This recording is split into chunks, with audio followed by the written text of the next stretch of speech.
Anak-anak, hari ini kita belajar tema 2, subtema 1 pembelajaran 2 di halaman 8. Di pembelajaran 2 ini kita akan belajar tentang kata tanya dan fungsinya, kemudian sistem pernapasan pada manusia, juga tangga nada diatonis mayor. Untuk yang pertama kita belajar tentang kata tanya dan fungsinya. Mungkin anak-anak pernah mendengar istilah adik Simba ya, adik Simba. Ini adalah singkatan, kepanjangannya yaitu apa, di mana, kapan, siapa, mengapa, dan bagaimana. Jadi kepanjangan dari kata tanya ya. Adik Simba ini kepanjangannya adalah apa, di mana, kapan, siapa, mengapa, dan bagaimana. Tiap kata tanya memiliki fungsi yang berbeda. Berikut fungsi kata tanya dalam bahasa Indonesia.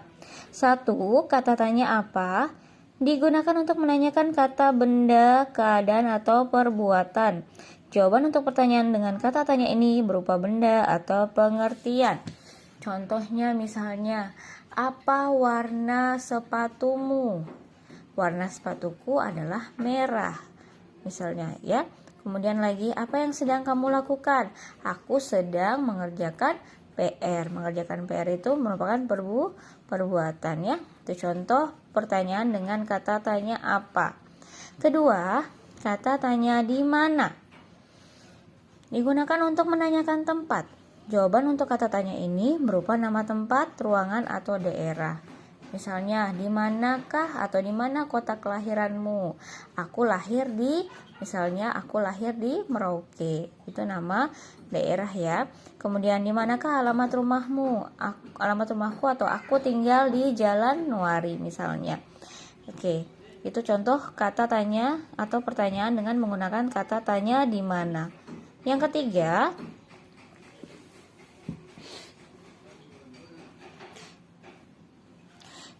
adalah kata tanya kapan, digunakan untuk menanyakan waktu. Jawaban untuk kata tanya ini berupa keterangan waktu seperti nama hari, bulan, tahun, dan jam. Misalnya, kapan kamu pergi ke sekolah? Mungkin jawabannya, saya pergi ke sekolah jam 7 pagi. Atau misalnya lagi, kapan kamu berangkat ke Surabaya? Saya berangkat ke Surabaya pada bulan Desember misalnya ya, seperti itu. Nomor 4, kata tanya siapa. Digunakan untuk menanyakan orang atau subjek. Kata tanya ini menghendaki jawaban berupa orang atau subjek yang ditanyakan. Contohnya misalnya siapa laki-laki itu? Jawabannya mungkin laki-laki itu adalah ayahku ya. Jadi jawabannya berupa orang atau subjek yang ditanyakan. Kemudian kata tanya mengapa. Kata tanya mengapa digunakan untuk menanyakan alasan atau sebab terjadinya suatu masalah atau peristiwa. Kata tanya ini menghendaki jawaban berupa alasan yang ditandai dengan kata karena atau sebab. Misalnya, mengapa kamu tidak masuk sekolah? Jawabannya misalnya, saya tidak masuk sekolah karena saya sakit ya. Ada kata karena atau sebab. Mengapa kamu bersedih? Saya sedih sebab mungkin atau karena saya kehilangan uang ya. Itu contoh kata tanya mengapa. Kemudian yang terakhir kata tanya bagaimana. Digunakan untuk menanyakan penjelasan terhadap suatu masalah atau proses. Jawaban untuk kata tanya ini berupa penjelasan atau uraian permasalahan yang ditanyakan. Misalnya, bagaimana cara membuat keterampilan asbak atau bagaimana cara membuat kerajinan tangan dari tanah liat ya. Jadi kata tanya ini jawabannya berupa penjelasan atau uraian permasalahan yang ditanyakan. Biasanya jawabannya agak panjang karena dia berisi penjelasan yang lengkap ya. Berikutnya kita akan belajar tentang sistem pernapasan pada manusia ya. Jadi ingatkah kamu ciri-ciri makhluk hidup? Salah satu ciri makhluk hidup adalah bernafas ya. Bernafas merupakan proses menghirup oksigen dan mengeluarkan karbon dioksida.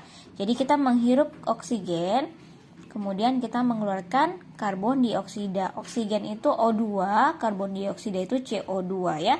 Dengan demikian, dalam bernafas manusia melakukan aktivitas inspirasi dan ekspirasi. Inspirasi adalah proses memasukkan udara ke dalam tubuh, sedangkan ekspirasi adalah pengeluaran udara pernapasan dari dalam tubuh. Sekarang kita lihat secara umum sistem pernapasan manusia terdiri atau tersusun atas organ-organ pernapasan yang terdiri atas hidung, faring, tenggorokan, dan paru-paru.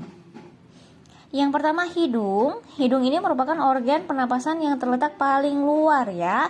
Anak-anak tahu hidung kan? Nah, di gambar ini ya. Jadi, dia paling luar, paling kelihatan ya. Di dalam rongga hidung atau hidung ini terdapat lubang hidung yang berfungsi sebagai jalan keluar masuknya udara pernafasan.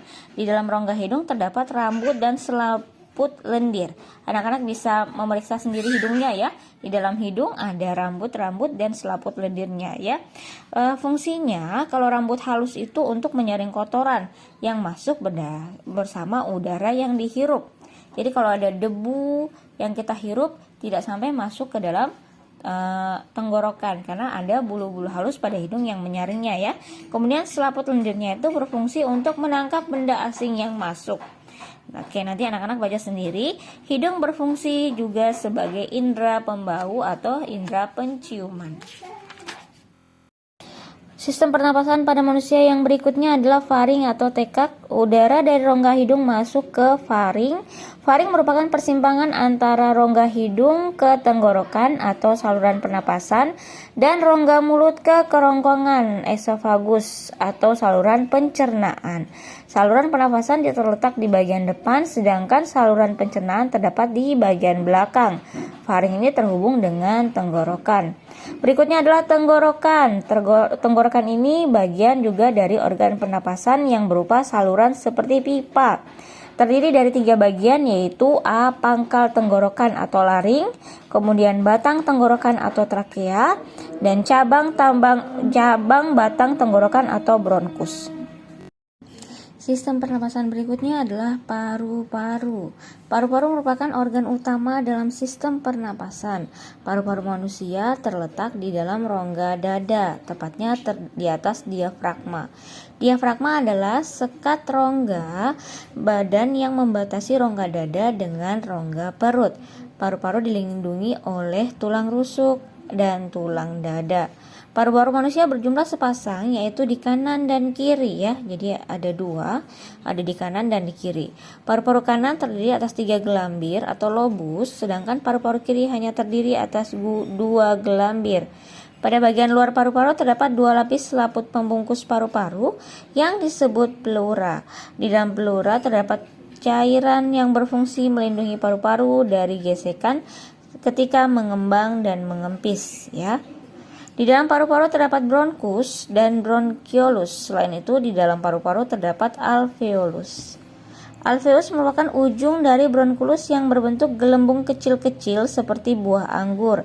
Alveolus berdinding tipis, lembab, dan berlekatan dengan pembuluh-pembuluh darah. Di alveolus inilah terjadi proses pertukaran udara pernafasan, yaitu antara oksigen dan karbon dioksida. Jadi kalau kita bernafas, kita menghirup oksigen. Kemudian ketika kita mengeluarkan nafas, kita mengeluarkan karbon dioksida. Itu adalah pertukaran udara ya, dan terjadi di alveolus. Oksigen akan diikat oleh darah dan diedarkan ke seluruh tubuh melalui pembuluh darah. Pada saat bersamaan, karbon dioksida dilepas untuk dikeluarkan melalui saluran pernapasan bersama dengan uap air sisa pembakaran tubuh.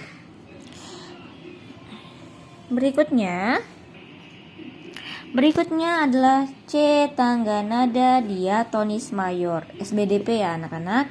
Jadi tangga nada adalah urutan nada yang disusun secara berjenjang, misalnya 1, 2, 3, 4, 5, 6, 7 dan 1 titik. Ini do, re, mi, fa, sol, la, si, do, atau do, re, mi, fa, sol, la, si, do.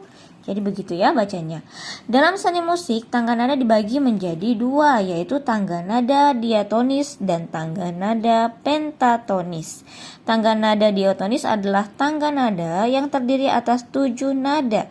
Tangga nada diatonis dikelompokkan menjadi dua, yaitu tangga nada diatonis mayor dan tangga nada diatonis minor.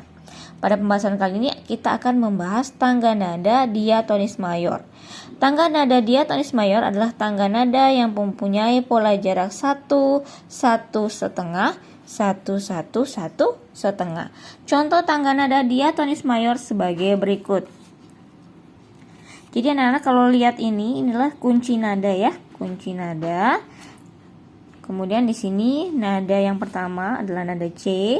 C ini sama dengan do ya. Nada D sama dengan re, nada E sama dengan mi, nada F sama dengan fa, nada G sama dengan sol, nada A sama dengan la, nada B sama dengan si, dan nada C sama dengan do tinggi. Jadi 1, 2, 3, 4, 5, 6, 7 dan 1 titik di atas jika dalam angkanya.